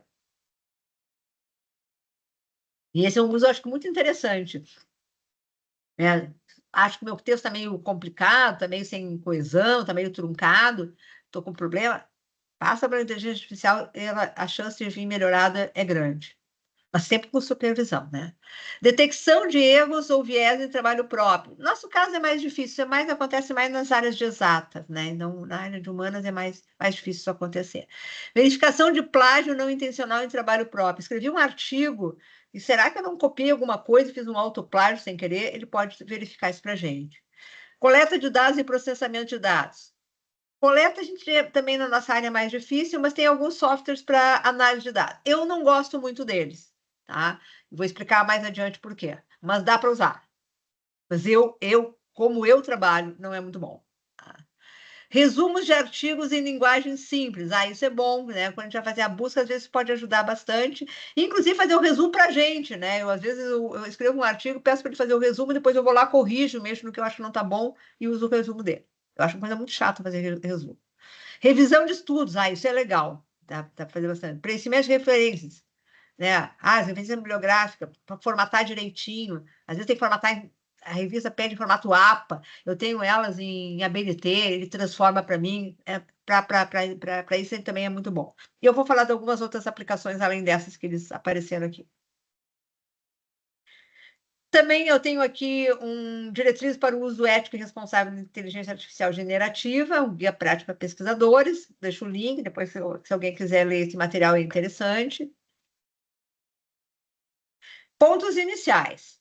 A IA pode ser usada como um assistente de pesquisa. Ó, eu dou uma dica simples. Quero usar uma ferramenta de IA. Posso, não posso? É ético, não é ético? Faço a seguinte pergunta. Seria ético contratar um ser humano para fazer aquele serviço para ti durante uma pesquisa? Ter um auxiliar de pesquisa, ter um bolsista, ter alguém? Se a resposta for sim, pode usar inteligência artificial. Se a resposta for não, não posso. Ah, eu quero fazer uma busca bibliográfica. Se eu tivesse um bolsista de iniciação científica, eu podia pedir para ela me ajudar. Ó, vai lá e faz uma busca. O que já se escreveu sobre... Vou usar hoje como exemplo a educação domiciliar, tá? Vou usar isso como um tema para a gente poder fazer alguns exemplos aqui. Ah, o que já foi escrito no Brasil sobre educação domiciliar? Vai lá e procura, tal. Ó, pode me ajudar? Então, eu posso fazer isso com a inteligência artificial. Eu posso contratar um revisor de português para melhorar meu texto? Posso. Eu posso usar a inteligência artificial para isso. Eu posso contratar um tradutor para traduzir artigos para mim? Posso. Então, também posso fazer isso, né? Posso pedir para alguém formatar as minhas slides para dar uma aula, para apresentar um trabalho? Também, tá? Então, a pergunta que vocês sempre devem se fazer é se aquilo é possível ser delegado para uma outra pessoa. Posso pedir para alguém escrever um artigo para mim? Não, não posso. Então, não posso pedir para a inteligência artificial fazer isso para mim. Tá? Carla, Oi, eu posso fazer uma pergunta agora? pode. Quem é que está falando que eu não estou vendo aqui? Desculpa. É Camila. Oi, Camila, pode falar. Você estava falando a respeito da IA melhorar o texto, colocar o texto lá para melhorar, fazer a revisão ortográfica, alguma coisa assim. Até mesmo nas aulas no primeiro semestre, eu ouvi falar na universidade a respeito disso. Quando você coloca o seu texto na IA, pode ser que ele incorpore isso ao acervo dela. Como ela tem essa questão de não dar as referências bibliográficas, muitas vezes, do que ela coloca ali para a gente, isso seria um risco de repente, o seu texto ele ainda não tem a sua autoria, e ele ser incorporado a esse acervo? Sim, tem. Então, por exemplo, depois, em algum momento, esse texto for passar por algum programa para ver o que tem de inteligência artificial ou não, ele pode já estar misturado, incorporado ao acervo da inteligência artificial. Não, agora, quanto a isso, tem que declarar que tu usou a inteligência artificial para revisar o texto. Depois eu vou falar um pouquinho sobre isso. Agora vai incorporar. Botou lá, vai incorporar. Uhum. É uma opção que a gente tem. Não, tudo que a gente colocar para a inteligência artificial, ela vai pegar para ela depois. Né? É isso. Sim. Tá? Dá para, inclusive, usar a inteligência artificial para achar outros aplicativos. Dá para a gente colocar no ChatGPT. Quais os melhores aplicativos de inteligência artificial para fazer revisão bibliográfica? Ele vai lá e vai te dizer, é o Zotero, é o não sei o quê, é o Mendeley, tá? Tá. Daí tu vai lá e tu já sabe, ele vai te dar dicas, tá? Bom, para usar o IA generativo, a escolha do prompt é fundamental. O prompt é aquilo que a gente entra. Depois eu vou mostrar para vocês vou projetar alguma coisa do DeepSeek ou do ChatGPT. Né? O prompt é aquilo que a gente entra. Né? Tem que fazer bons prompts. Inclusive, a gente pode trabalhar com diálogos. Fala uma coisa, ele fala, depois eu peço para ele aperfeiçoar, mudar. Né? Então, é importante a escolha do que vai ser feito. Hoje em dia já existe curso para alguém se tornar engenheiro de prompt. Esse dia eu vi que tinha um negócio de engenheiro de prompt. Não sei bem o que é isso, mas é o cara que sabe fazer prompts maravilhosos. Né? Tem cursos aí. Aliás, tem curso gratuito, tem de monte na internet. Né? Se vocês colocarem aí, vocês vão achar, né? Curso de muito baixo custo, na Udemy e outras coisas, para ensinar vocês a usarem melhor. Tá? Então, é uma possibilidade também que vocês possam fazer isso. Aqui, claro que eu não vou ter tempo de me aprofundar muito nisso, que, como eu disse, é uma fala muito preliminar tudo isso que eu estou fazendo. Né? E com isso, conforme a gente vai usando, a gente vai ensinando também a inteligência artificial a nos entender melhor. Né? Lembre, você é o pesquisador e, portanto, o único responsável por eventuais erros no trabalho. Não adianta dizer, mas eu usei inteligência artificial e ela me disse, te lascou, amigo, porque a inteligência artificial é que nem o aluno de iniciação científica que trabalha para nós. Se ele fizer coisa errada, a culpa é nossa, né? Tem que corrigir. Ou seja, todo o trabalho feito por inteligência artificial deve ser checado e supervisionado. Ela alucina, ela fala coisas absurdas. E às vezes eu já fiz uns testes muito engraçados, né, para mostrar para ela. Esses dias eu pedi para ela, faça um texto explicando qual a visão de Ferrier de Laguardia sobre a educação financeira. Só para quem não sabe, Ferrier de Laguardia foi um anarquista do século XIX que criou as escolas anarquistas na Espanha. Claro que eu não tinha a menor noção do que era educação financeira, mas ela criou um texto maravilhoso, das sugestões que ele dava para a educação financeira, da importância que ele dava para aquilo. Maravilhoso, maravilhoso, né? Totalmente alucinada, né? Então é isso, né? Então tome cuidado que ela pode falar realmente coisas tremendas na inteligência artificial. Então, assim, quando for usar, pessoal, sempre cheque. Ela te deu uma referência bibliográfica, ela falou alguma coisa de para ti, vai lá e verifica se aquilo é verdade. Checa na fonte, vai atrás, não acredita no qualquer coisa que a inteligência artificial te coloque, tá? Isso para pesquisa acadêmica, qualquer coisa. Se for pedir o Conselho de Saúde, qualquer coisa, é a mesma coisa, tá, pessoal? Hoje eu estava vendo que uma notícia que um rapaz se suicidou por conta da inteligência artificial. A inteligência artificial, ele começou a conversar com ela e ela deu todas as tintas de como se suicidar de um modo seguro, usando, acho que gás carbônico, alguma coisa assim, gente. Coisa que a gente não vai achar na internet, o Google não faz, Geraldo não se acha, não vai achar, tá? Estou sendo exagerada, mas é mais difícil, os buscadores, eles interceptam esse tipo de informação. Inteligência artificial, não, né? Tava um rapaz, eu acho que bem jovem, 15, 16 anos, ele começou a conversar com a inteligência artificial e ela explicou como é que ele poderia se suicidar de uma maneira indolor. Ele fez, né? Então, cuidado. Uma coisa que eu acho legal de fazer é exploração inicial de ideias, né? Então, por exemplo, que objetivos pode ter uma pesquisa acadêmica sobre a ANED? Eu vou agora parar de compartilhar isso aqui, vou compartilhar uma tela do DeepSeek. Deixa ela prontinha. Carla, Oi? sobre as imagens, a gente tem aqui no PPGE, na linha TICP, uma disciplina que a gente aborda bastante isso, né? Não só, né? Mas essa relação entre educação, tecnologia e imagem, e nesse semestre agora quem vai lecionar essa disciplina é a professora Adriana Assunção.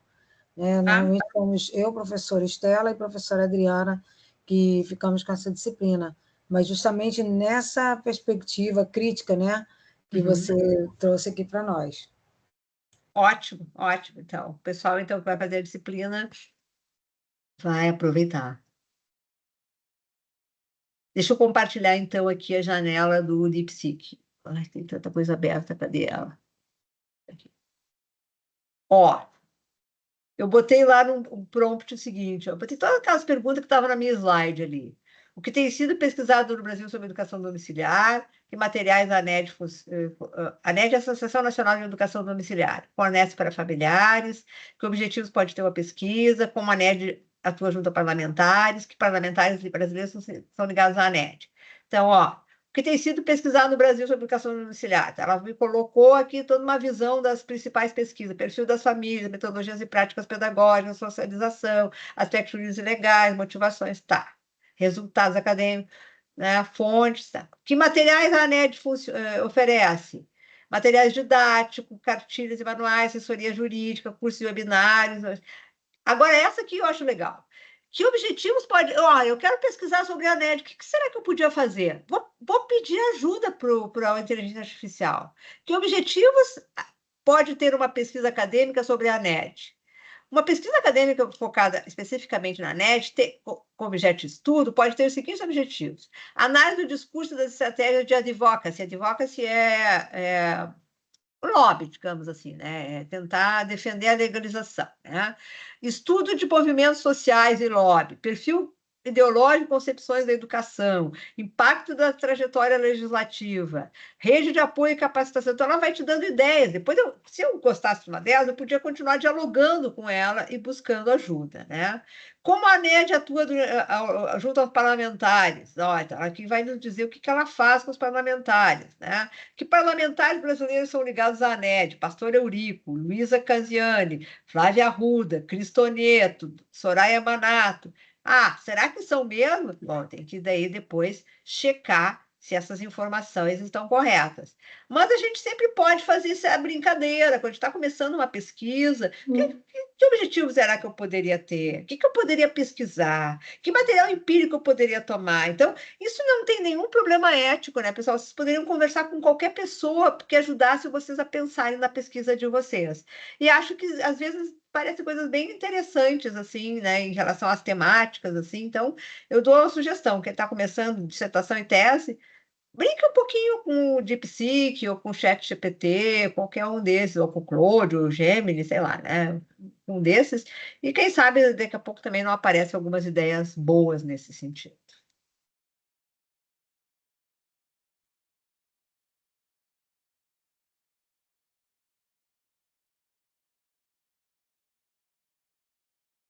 Bom, vamos continuar então com as imagens aqui.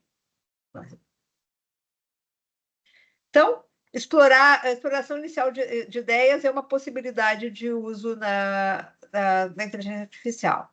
Revisão bibliográfica. Dá para fazer diretamente no ChatGPT, no DeepSeek, ou no Claude, ou no Gemini, em qualquer um desses. Dá para dizer o que tem sido publicado sobre a educação domiciliar no Brasil. E ele vai começar a te mostrar coisas. Tá? Mas tem 2 softwares que eu acho interessantes, que é o Mendeley e o Zotero, que são mais específicos. Eles aí são para trabalhos acadêmicos mesmo. Então, eu acho que vocês podem, eventualmente, tentar dar uma olhada se vocês gostam, não. E sempre dá para perguntar para o ChatGPT ou para o DeepSeek. Eu estou usando esses 2, tá, pessoal? Esses são os que eu mais uso. Dá para usar o Gemini, o Claude. Eu, pessoalmente, tenho usado esses 2 assim, né? Então, dá para perguntar para eles se tem alguma coisa nova sempre, né? Porque está toda hora sendo coisas novas. Quando for fazer uma revisão bibliográfica, se for somente dissertações e tese, vai lá no site da CAPES, e aí é lá, não precisa mais nada, né? A inteligência artificial não vai ser tão completa quanto o site da CAPES. Mas quando eu quero saber artigos, eu posso trabalhar com esses softwares, inclusive colocando prompt em língua estrangeira para achar em outros países, né? Homeschooling, né? Por exemplo, se eu quiser em inglês, cole domiciliar, se eu quiser em francês, eu posso trabalhar com outras línguas para ver o que eles têm de publicação. Posso perguntar também quem é que trabalha no Brasil com pesquisa sobre educação domiciliar, posso perguntar que livros que existem. Então, os softwares também nos ajudam a isso. Tradução de arquivos. Eu gosto muito do DeepL, que eu tenho que baixar e tenho que instalar, mas eu acho que é o melhor tradutor que tem, na minha opinião. Dá para traduzir, inclusive, arquivos PDF, ele traduz o arquivo inteiro. Dá para traduzir. O ChatGPT também faz isso, mas não é tão bom. O Google Translator também, né? Mas todos esses têm limitação do tamanho. Então, se eu precisar muito, por exemplo, quem está fazendo tese, dissertação, que às vezes precisa muita tradução, pode valer a pena pagar o DeepL para usar. Inclusive, dá para fazer uma assinatura multiusuário, então o grupo pode se unir, cada um paga um pouquinho e faz uma assinatura multiusuário. Então, minha dica é essa: se alguém está numa dissertação, numa tese, e está tendo necessidade de ler muito material em inglês e não tá achando difícil, está com dificuldade, ou até achou uma coisa em francês, até em espanhol, não tem tanta facilidade, pode ser uma boa pagar o DeepL daí, né? Então, pelo menos enquanto vocês estão fazendo o trabalho de vocês, tá? Resumo, né? O Adobe, mesmo o software do Adobe, pode gerar resumo dos arquivos PDF. Ele mesmo pergunta quando a gente tu quer gerar um resumo, né? Mas a gente também pode gerar resumos com outros softwares, né? Uma dissertação, uma tese, um artigo também pode ser feito no ChatGPT. A gente carrega o arquivo e dá um prompt, fazer um resumo aí dá para dizer quantas palavras. Então, por exemplo, se eu estou fazendo um artigo para uma revista, E a revista aceita artigos, resumos com até 150 palavras. Então, eu posso dizer, faça um resumo com até 150 palavras, contendo objetivo, metodologia, análise e conclusões, e ele vai pegar o meu artigo e vai me entregar um resumo. Claro que esse resumo sempre vai ter que ser retocado. Nunca vai estar bom para estar pronto. Mas já tem um ponto inicial, já dá menos trabalho para a gente fazer, né? Como eu disse, eu não sei vocês, mas eu detesto fazer resumo. Então, depois que eu acabei o trabalho, eu não quero mais fazer o resumo, né? Eu acho muito chato aquilo. Então, ele tem usado e tem ajudado. Outra coisa que tem me ajudado,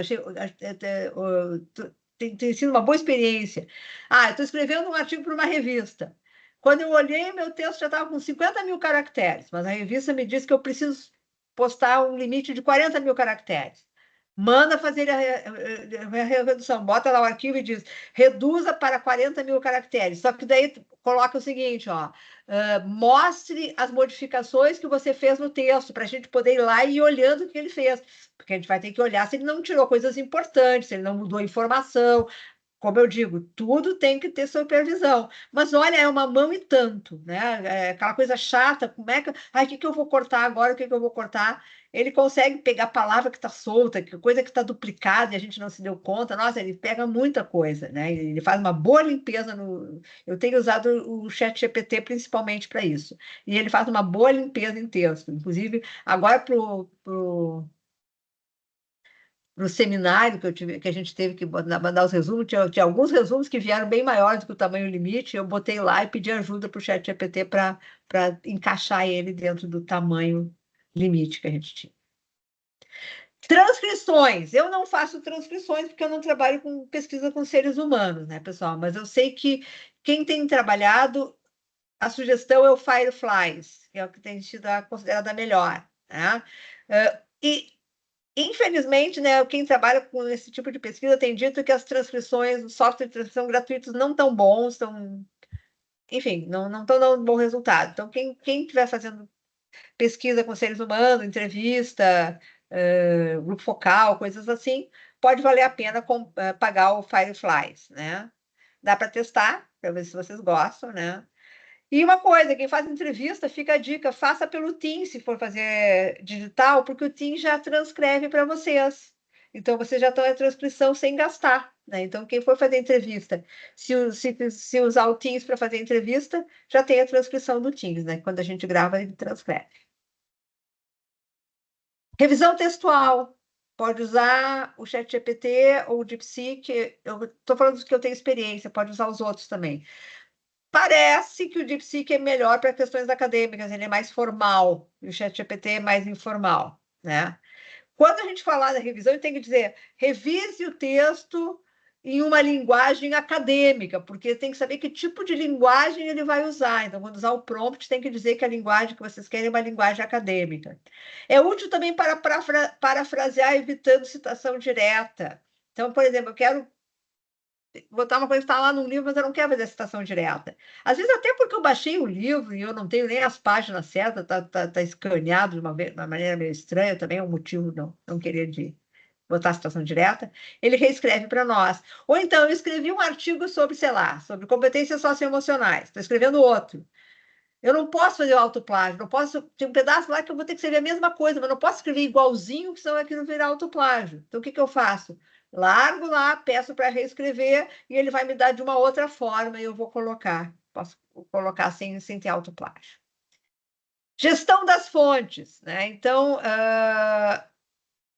isso é para quem trabalha com múltiplas fontes de pesquisa, quem trabalha com redes sociais, coisas muito grandes, né? Então, a gente pode também usar um software para isso, né? A minha sugestão é o Notebook LM, né? Eu fiz só um teste, eu não cheguei a usar ainda. Acho que eu vou usar agora numa próxima pesquisa que eu estou querendo trabalhar com redes sociais e vai ter bastante material. Eu acho que eu vou testar e vou trabalhar um pouco mais com esse aplicativo, né?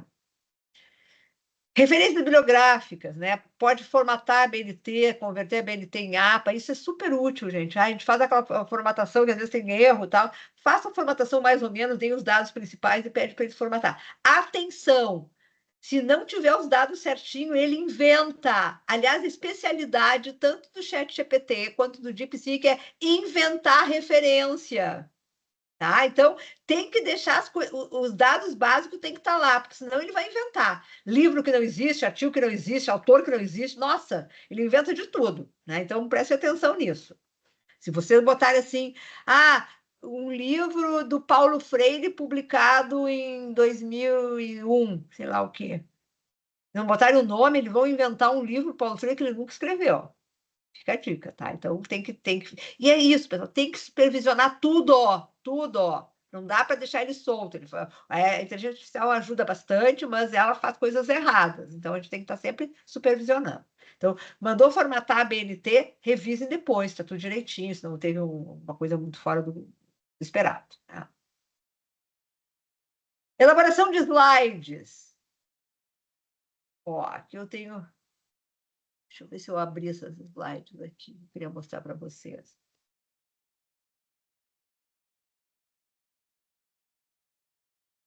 Vou voltar aqui.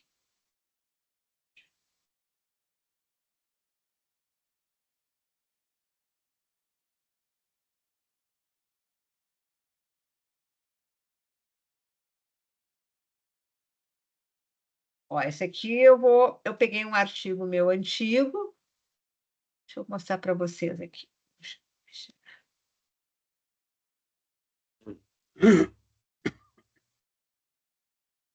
Eu botei o PDF do artigo e pedi para ele gerar slides a partir do artigo.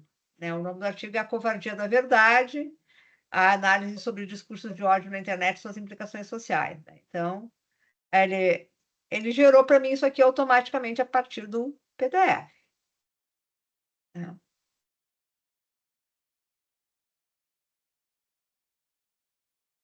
Então, ele vai trazendo aqui, coloca imagens, né? vai trabalhando com formas aqui. Ficou bonitinha essa apresentação. Algumas coisas estão meio erradas, eu teria que corrigir se eu fosse usar ela, né? Mas não ficou ruim, não ficou ruim. Tá? Eu teria que detalhar. Aqui. Isso foi feito tudo de maneira automática a partir do PDF. Então, pode ajudar vocês a fazerem slides, né? Claro que depois vocês vão ter que corrigir, mexer para ajeitar, coisas, né? Exatamente o que vocês queriam fazer. Mas é uma ferramenta que é útil também para a gente, né?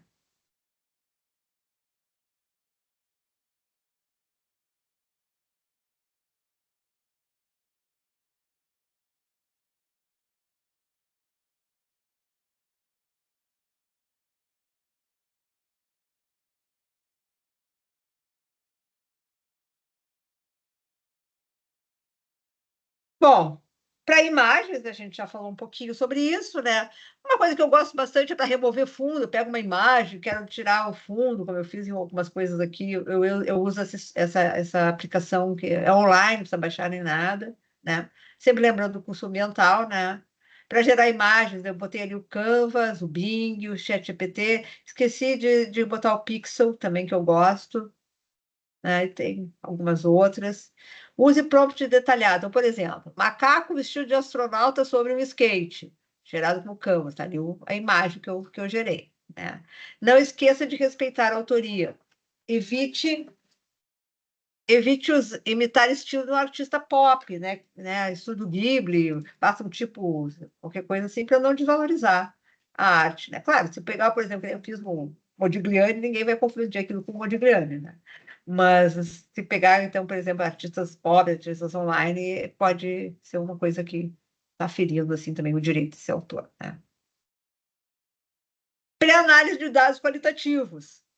Carregar os arquivos da empiria, do ChatGPT ou no DeepSeek pode ser, e orientar o trabalho a trabalhar apenas com o que foi carregado. Então, fazer questões a ser respondidas, testar as questões de pesquisa, buscar as expressões mais recorrentes, verificar recorrente. Então, os próprios softwares de inteligência artificial generativa já dá para fazer algumas coisinhas com a pesquisa, né? Dá para a gente colocar lá, se for um material impresso, analisando um livro, bota o livro, se for entrevista, bota a transcrição e pode fazer perguntas, né?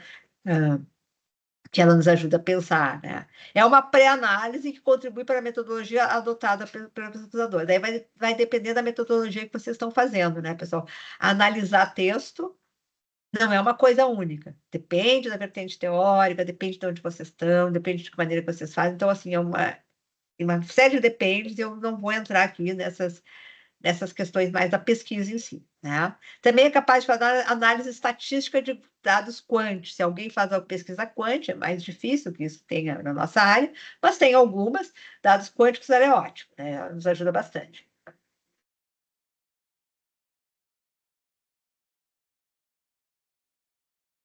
E tem os softwares específicos. Tem o Iramutec, que é gratuito. Eu acho ele meio difícil de instalar, de preparar os dados. Eu acho ele meio chato, esse software, tá? Mas tem lá e ele é de graça. E tem o Atlas TI, que é muito utilizado hoje, que transcreve vídeo, usa arquivos de texto, é pago. O NVivo também é pago. E o MaxQDA também é pago. Esses três têm sido bastante utilizados por pesquisadores. Eu não conheço, pessoal.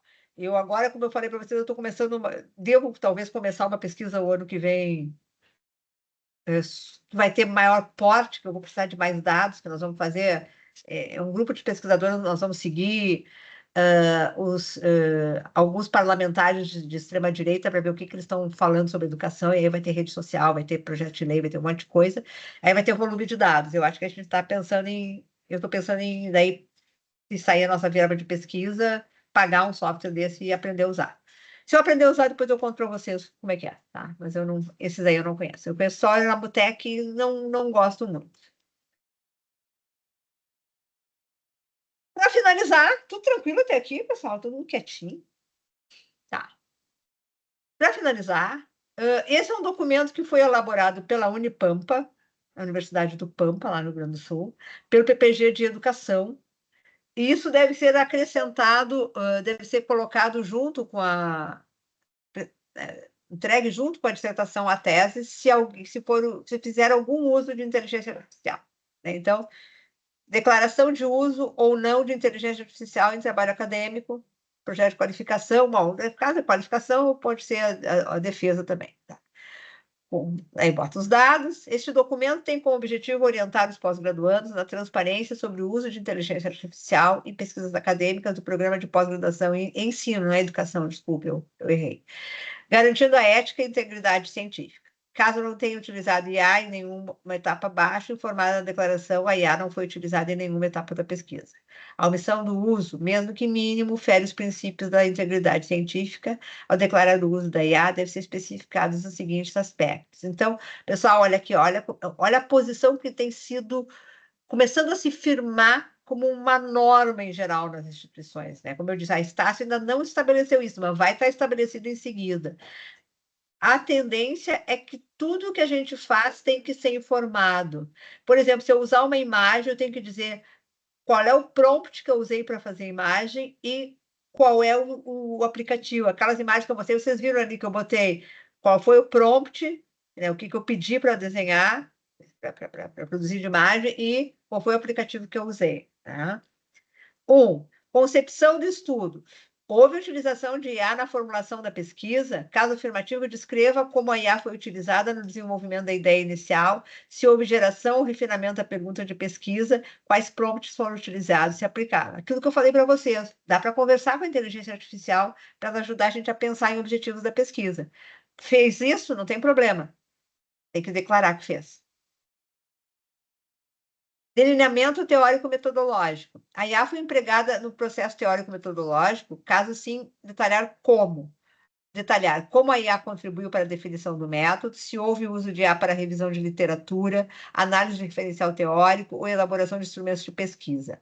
Informar prompts e procedimentos utilizados, se houver.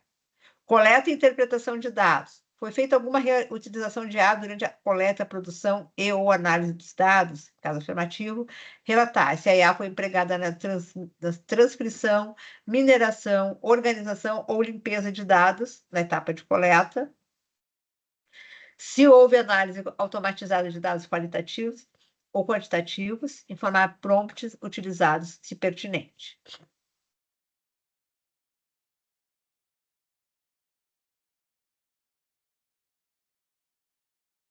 Elaboração do manuscrito. A IA não pode ser utilizada para a relação definitiva de parte ou de todo o manuscrito do projeto de dissertação em tese.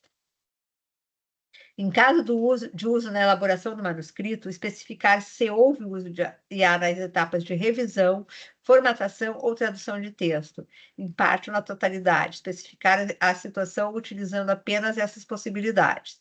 Como a IA auxiliou na estruturação ou reformulação do conteúdo, quais prompts foram utilizados, se aplicável.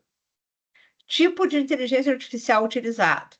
Caso tenha sido utilizado IA em qualquer etapa, indicar quais ferramentas ou tecnologias empregadas e quais suas respectivas versões.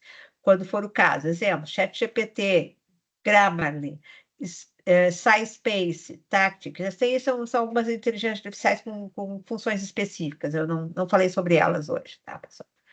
Se a ferramenta foi utilizada de forma autônoma ou assistida, justificativa para o uso da IA e como seu emprego contribui para o desenvolvimento da pesquisa. Observações. O uso de IA deve ser transparente e mencionado explicitamente no texto do trabalho. A responsabilidade sobre a precisão e validade das informações geradas com apoio do IA é do pós-graduando. O uso de IA no PPGE deve ser feito de forma consciente, responsável, crítica e com protagonismo humano. Esse documento deve ser inserido como apêndice ao trabalho acadêmico, como parte da Declaração de Integridade e Ética na Pesquisa e assinado por pós-graduando, orientador, se houver. Aqui está o link onde eu baixei esse documento. É isso, pessoal.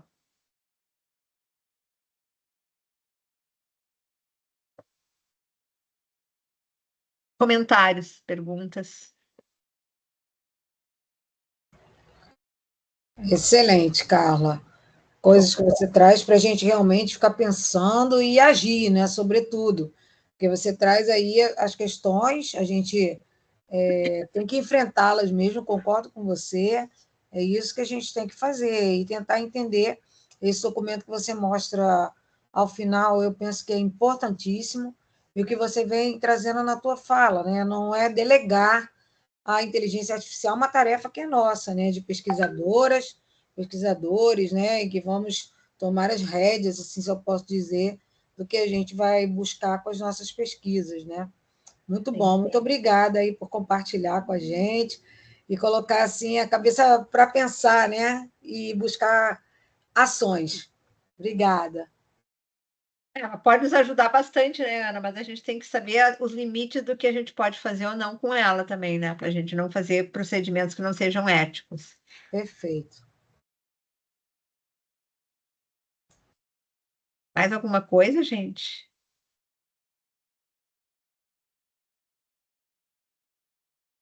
Professora, obrigada. Muitas Oi. informações relevantes. É Nilzete. Sim. Muitas informações interessantes aí, novas que foram acrescentadas aí em relação à pesquisa, ao uso da inteligência. Eu tinha muitas dúvidas realmente de como usar ela de uma maneira que não prejudicasse e que pudesse ser útil, né? Pudesse usar essa ferramenta com uma certa utilidade para facilitar o trabalho e não fazer a pesquisa, mas sim nisso, de revisão, de outras coisas. Um assistente de pesquisa, né? A nossa secretária, digamos assim, né? É isso que ela tem que ser, uma secretária que ajude a gente a agilizar mais o trabalho. É isso. Boa noite, Larissa. Eu não tinha te visto ainda. Eu acho que tu entrou enquanto eu já estava falando, né? Tudo bem contigo? Boa noite, professora, tudo bem? Obrigada, viu, pelos esclarecimentos. Foi muito boa essa formação. Larissa também foi minha aluna lá na UBRA, por isso que ela está aqui também. Eu estava dizendo que tem hoje gente que foi minha aluna na UBRA, né? Tem uma colega da URGS aqui, só de longe. Tá? Marília, tudo bem? Tudo bem? Muito bom, prof. Excelente, assim, para a gente pensar. E também para a gente, ao mesmo tempo que não, como é que eu vou dizer assim, sentir tanto medo da IA, ver possibilidades de uso, mas também com criticidade.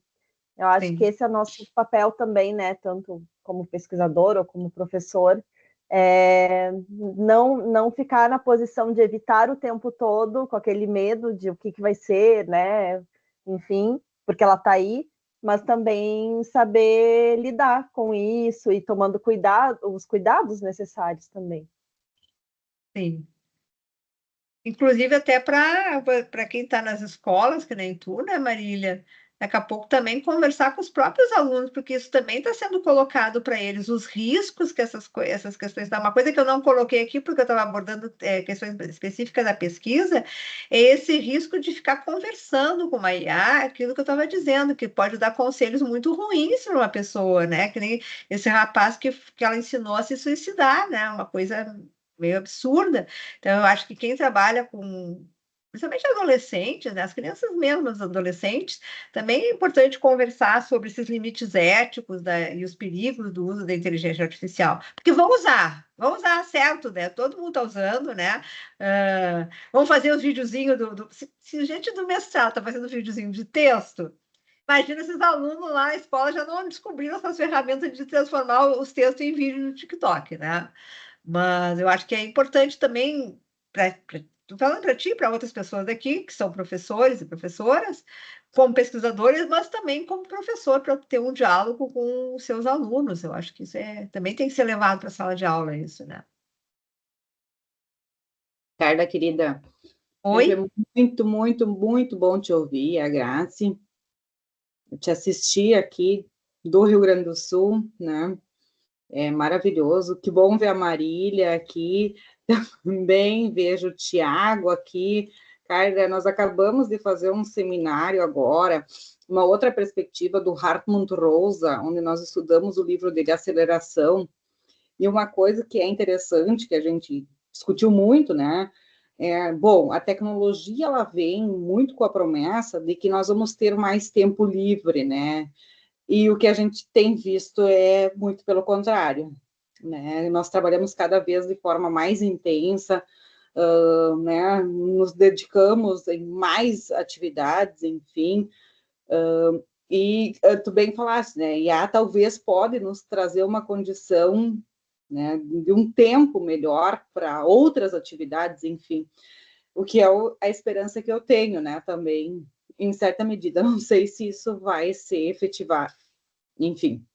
Mas, assim, para mim foi muito importante esse panorama que tu nos trazes, assim, também das discussões. Eu confesso que estou, em certa medida, assustada por uma série de reportagens que tenho acompanhado, em princípio, com essa nova promessa da super IA, né? Quando nós não controlamos mais o que ela vai fazer e a gente não sabe quando isso virá e como virá.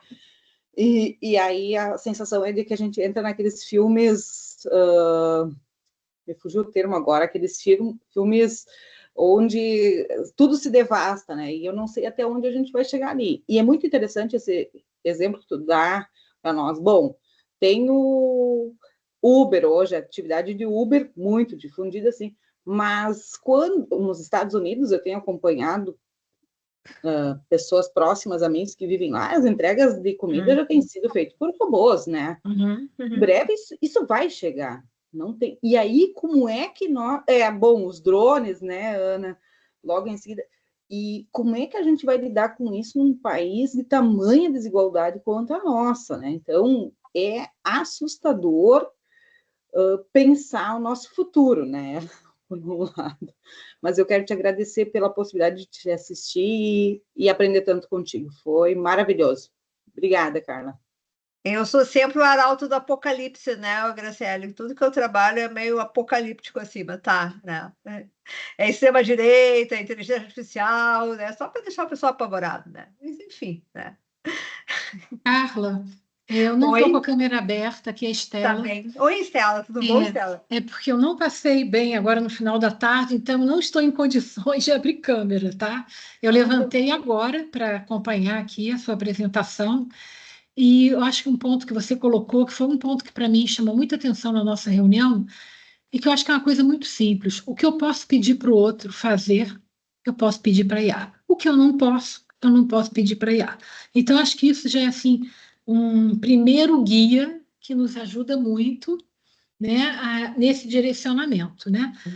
Qualquer hora vão sair as nossas regras também, da Estácio, mas acho que no momento cada um pode se guiar com essa consciência, né? Eu posso pedir para outro, eu não posso. Então, acho que isso é fundamental. E obrigada pela oportunidade de estar aqui. Me sinto muito prestigiada, ainda mais essa condição. Espero que tu passe melhor, que tu já esteja melhor, Estéreo. Então, melhora para ti. Obrigada. Obrigada.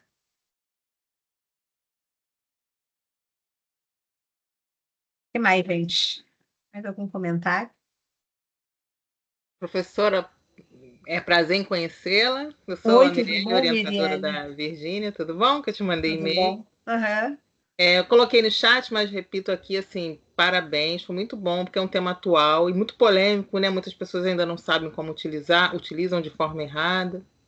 Também vi já diversas coisas, tenho essa preocupação, questão política e outras questões também, porque a questão do prompt, o que você coloca, ele faz. Então, assim, as ideias que você tem, você coloca num vídeo, numa reportagem, e isso sai circulando, né? Eu, sobre aquelas imagens ali, não interrompi, porque tinha a ver, era mais do mesmo, mas eu acho interessante porque na rede social, principalmente TikTok, eles fazem uns vídeos com estereótipos mesmo. Você percebe assim, eles colocam assim, como é que é as pessoas do Brasil? Aí bota da região norte, da região sul. Aí, assim, na região sul é todo mundo muito bonito, muito bem arrumado, vestido como europeus. Aí na região nordeste, geralmente tem um homem bebendo cachaça no botequim. Aí você percebe, assim, quem criou aquilo ali tem aquelas ideias. Porque a inteligência, ela segue, né? Realmente é muito preocupante. Assim, muito legal a sua apresentação, trouxe esclarecimentos mesmo, tá? Muito obrigada. Imagina, René. Tiago, Boa noite, prof. Sempre muito bom de escutar, né? Eu já estava com saudade de poder escutar uma fala sua, assim. E obrigada. aí, quando a senhora estava comentando sobre a declaração, eu achei muito importante isso, a declaração que uma instituição de ensino, a Unipampa, isso, né? Unipampa. Já elaborou, porque quando a gente fala de IA, a gente sempre fala de regulamentação e regulação das plataformas digitais, mas não tem essa regulamentação específica, né, das IAs dentro dos ambientes de ensino, né?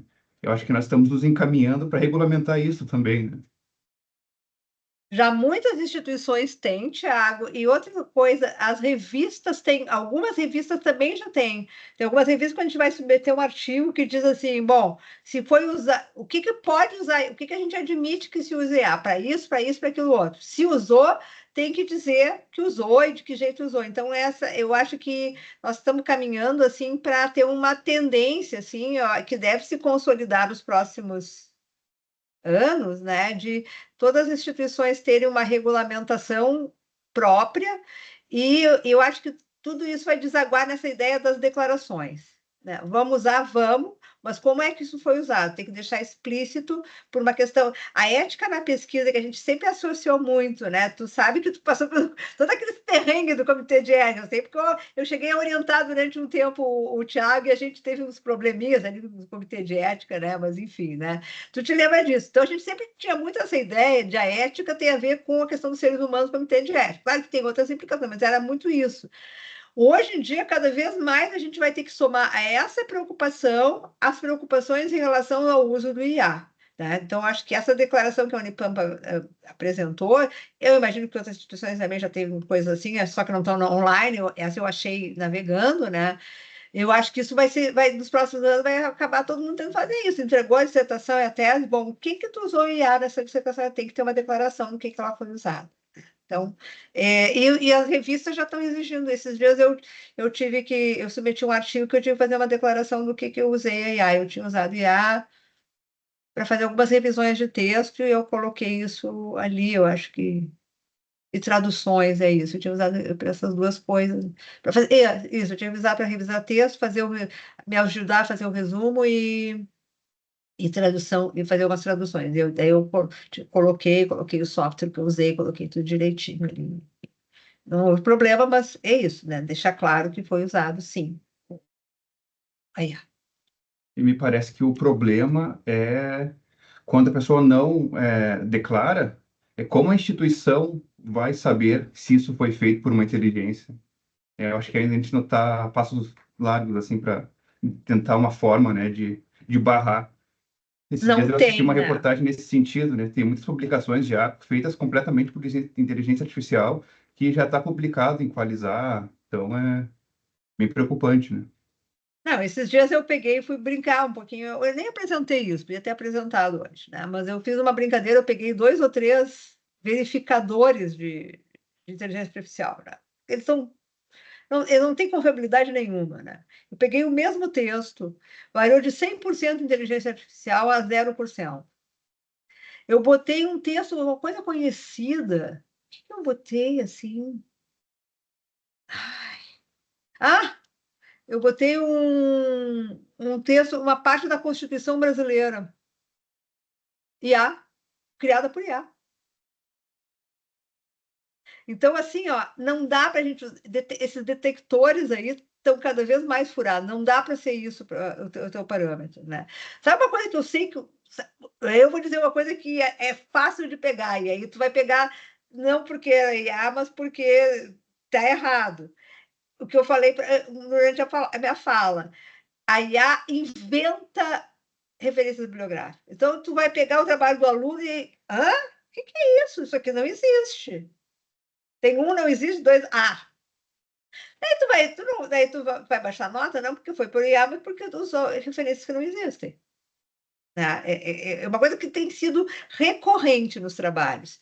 Quem usa IA acaba vendo com as referências bibliográficas esquisita, que não existe, o autor não existe, ou existe o autor, não existe o livro, enfim.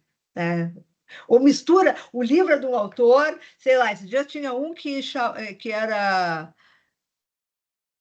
uma obra do Foucault, e aí botou com a autoria de Paulo Freire, alguma coisa assim, nada a ver, nada a ver. Né? Então, assim, é nisso que a gente pode pegar, né? Assim, na verdade, porque não tem muito como usar o detector. Uma coisa que eu tenho feito, assim, para processos avaliativos é pedir que usem determinadas referências bibliográficas e usem imagens, que ainda eles têm um pouco de dificuldade de associar a imagem com o texto, né? Então, enfim, né? A gente também faz avaliação aqui no PPG, os professores todos aqui fazem avaliação e levando para casa, ou fazendo na própria sala de aula, né? Outras alternativas, mas é isso. Não dá para usar o detector de plágio. Não dá. Não tem mais como diferenciar com ferramenta nenhuma hoje. Então é ética na pesquisa mesmo, né, Tiago? É o procedimento ético. Bom, eu usei de tal forma, né? Tem que declarar.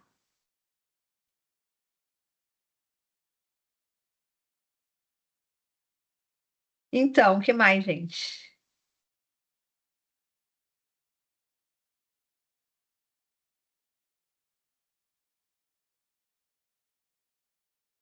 É isso?